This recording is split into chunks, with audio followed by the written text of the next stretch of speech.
So we have a lot of things going on in the light flyweight division. Boxing's most underrated weight class. There's so much smoke in this division. There's so many really good fighters in this division, and I think it's an exciting time for the division. And let's talk about it because there's a lot of layers to peel and a lot of things to unpack. So first and foremost, let's go ahead and let's save the date because there's going to be a good card, a really fantastic card in Japan, headlined by Daiya challenging for the now vacant WBA light flyweight title left behind by Rene Santiago, and he's going to be taking on Carlos Canizales, and it's going to be part of a really fun doubleheader in Japan. You also got a great featherweight matchup between featherweight contender Ryuto Owan taking on the hard-punching southpaw Kazuki Nakajima, and I'll get to that in a second. But let's talk about Daiya and Carlos Canizales, and let's unpack this because first and foremost, this is a damn good fight, an amazing fight. And Daiya was a fighter. He's a fighter I've been covering on this channel since 2024. He's a guy that I've been saying is one of the most dangerous fighters in the division. Had a good amateur background, and they're fast tracking him. The matchmakers believe in him, and they're fast tracking him. He's only boxed 12 rounds in the pros, and they're chucking him in with Carlos Canizales, a guy that was a WBC world champion not that long ago. Carlos Canizales, the same Carlos Canizales that gave Kenshiro Taraji hell, a lot of people thought beat Kenshiro Taraji, and they feel like Kenshiro Taraji got a gift, and I felt like he did enough to win that fight. So, yeah, I mean, he's a damn good fighter, and to fight this guy with only 12 rounds of professional experience, this right here shows that his handlers and his people, they believe in Daiya. So let's talk about this fight because how did this fight? First, we'll start with how this fight came to be. This fight came to be because Rene Santiago pulled out with an injury, and the WBA mandated him to fight Daiya, and he can't make the defense. So the rules state that if the champion can't defend due to an injury, then they go to the next available opponent, and the belt becomes vacant. So they have declared Rene Santiago the champion in recess.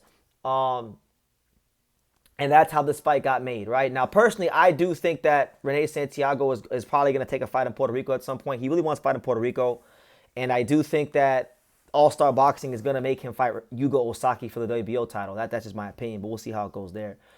As far as this fight, damn good fight, man. Daiya, he's one of the fighters in Japanese boxing in the lighter weight categories that I feel like, a lot of people don't know about him yet. He's still building his name. But he's one of these guys that I think people should be paying attention to because when you describe his style, I don't think he doesn't have that like disciplined, mid-range, regimented Japanese style. No, this guy is a shorter, more compact fighter. When you look at his dimensions, he's about 5'4", but he's like real compact and stocky. And he likes to get in the pocket and he likes to rumble. Like he likes to really get in there and rumble, which is going to be very intriguing because that's exactly what the style of Carlos Canizales is. And so, like I said, Daiya only has 12 rounds of pro experience. He hasn't fought anyone remotely close to the level of Carlos Canizales, who is one of the best light flyweights in the world. Let there be no qualms. Let there be no ifs. Let there be no buts about it. He is one of the best light flyweights in the world. And the only reason that Carlos Canizales isn't a world champion right now is because he got in my opinion, I think he got unjustly stripped because he was supposed to defend against knockout CB Freshmart, and then basically he couldn't fly out of Venezuela because there was just a lot of political unrest going on in their country, and it literally he couldn't make the flight out to do his fight with knockout CB Freshmart. So that being said, he got stripped out for something that was completely out of his control. Nobody actually beat him for the WBC title at 108 pounds. And let's make that very, very clear. So he's still one of the best light flyweights in the world. And if Daiya doesn't have, we're going to find out where Daiya's durability is. We're going to find out where his conditioning is, because that's what Carlos Canizales does. He tests your conditioning. He tests your will to fight. Kenshiro had to labor through their fight a couple years ago when they fought. And it was probably one of the worst versions of Kenshiro we've ever seen, and he managed to win, and barely by the hairs of his chin. But again, that right there will tell you the fact that he could fight a guy like Kenshiro at his best weight, fight him tooth and nail to the point where people thought he won, and then lose that fight, get discouraged, because he had a couple times in his career where, things hadn't gone his way. The guy's been the ultimate road warrior, fighting in all these different countries. And even when he became champion, he lost it for something that was out of his control. So this guy, Carlos Canizales, he's tough, he's skilled, he's well conditioned. If Daiya beats him with only 12 rounds of professional boxing experience, then bravo. You have proven that you are, without a shadow of a doubt, one of the best light flyweights in the world. So looking very forward to that. Should be a great fight. Now, the other fight on this card, and I'm very excited about this one because you guys know that True School Sports, while it is the home of the Japanese boxing in America, we're the number one source of Japanese boxing in America, outside of Daisuke Segura, of course, the great rider, but he's Japanese. He's a Japanese guy that lives in America. I'm an American that loves Japanese boxing. It's two different things. But nonetheless, True School Sports is the home of Japanese boxing in America, but it is also the home of the featherweight division. And so you guys know that the featherweight division, Peso Pluma, is my favorite weight class in the whole sport of boxing. And I love talking about it any chance I get, not just when it comes to the champions, but the contenders, the prospects. The whole scope of 126 is just a great weight class. It's a weight class that I thoroughly enjoy. And we're going to get a great domestic matchup in Japan in the featherweight division that will have world-level implications because you're going to have on one end the number 8 WBO featherweight contender, the fighting pride of Okinawa, Japan, Ryuto Owan. Yes, Ryuto Owan. He's going to be put in very, very tough against the hard-punching, always dangerous, and always entertaining Kazuki Nakajima. Yes, that Kazuki Nakajima. And Nakajima, this will be his featherweight debut.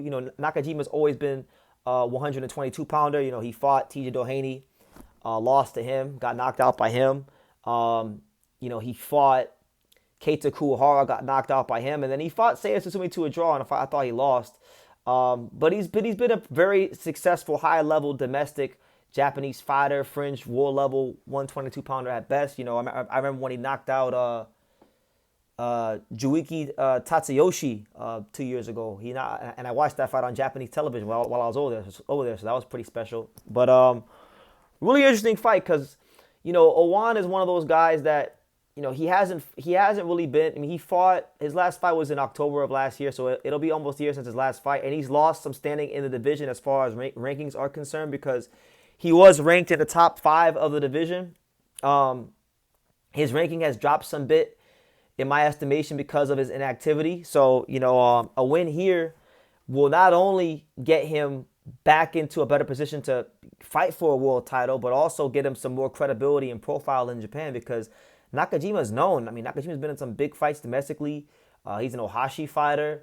He's a fun fighter to watch. And Ryuto Owan is trying to build himself more in the scope of Japanese boxing. So that's kind of how I see the fight from the narrative standpoint. Now, the fight, stylistically speaking, is a very good fight because these guys, now I mentioned Daiya not having a Japanese style. These guys have the Japanese style, that mid-range, regimented, 1-2 style down the middle.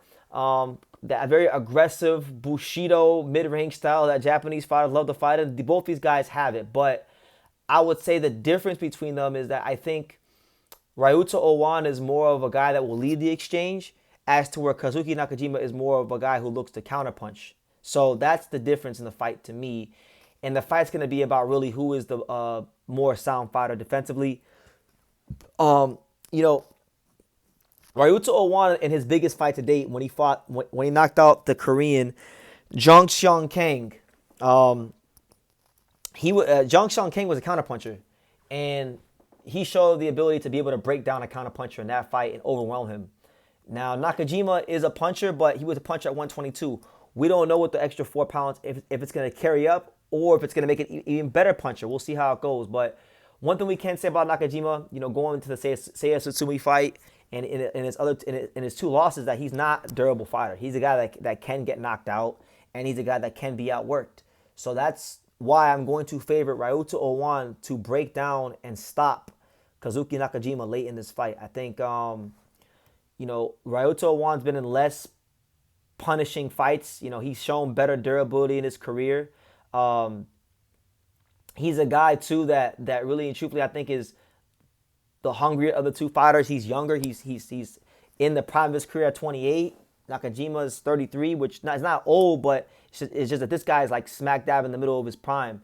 And he doesn't have the PTSD of getting knocked out multiple times. So I will go Ryuto Owan to stop Nakajima late in this fight, but it'll be really, really good. Really, really fun fight. And yeah, those are my thoughts on what figures to be a very exciting fight night on December 2nd in Yokohama. I look forward to it. I'm kind of upset that it's not going to fall in the timeline of when I'm planning on being in Japan, because I would have loved that bit at this fight. But nonetheless, I'll definitely be keeping my eye on it and let you guys know what my thoughts on it are when it does conclude and when I get a chance to watch it and things like that, because these are very important fights for the light flyweight and featherweight divisions. So yeah, leave your comments down below. Make sure you guys take the time to subscribe, and I will see you in the next video.